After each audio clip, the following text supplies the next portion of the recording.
Last week, when I ordered our armed forces to protect the Libyan people from the brutality of Muammar Gaddafi, I pledged to keep the American people fully informed.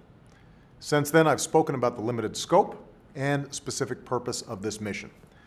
Today, I can report that, thanks to the brave men and women in uniform, we've made important progress.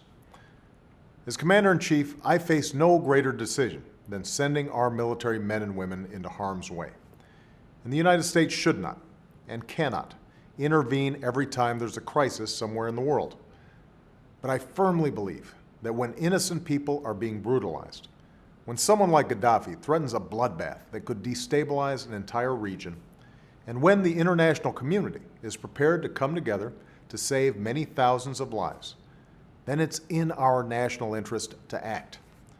And it's our responsibility. This is one of those times. Our military mission in Libya is clear and focused. Along with our allies and partners, we're enforcing the mandate of the United Nations Security Council.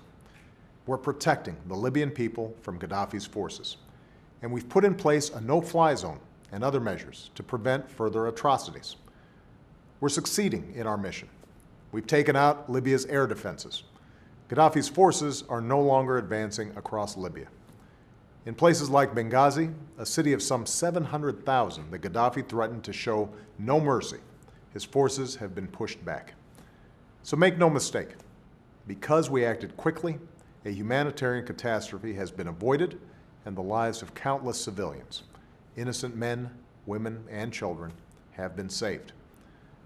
As I pledged at the outset, the role of American forces has been limited. We're not putting any ground forces into Libya. Our military has provided unique capabilities at the beginning, but this is now a broad international effort. Our allies and partners are enforcing the no-fly zone over Libya and the arms embargo at sea. Key Arab partners like Qatar and the United Arab Emirates have committed aircraft. And as agreed this week, responsibility for this operation is being transferred from the United States to our NATO allies and partners. This is how the international community should work. More nations, not just the United States, bearing the responsibility and cost of upholding peace and security. This military effort is part of our larger strategy to support the Libyan people and hold the Gaddafi regime accountable. Together with the international community, we're delivering urgent humanitarian assistance. We're offering support to the Libyan opposition. We've frozen tens of billions of dollars of Gaddafi's assets that can help meet the needs and aspirations of the Libyan people. And every day, the pressure on Gaddafi and his regime is increasing.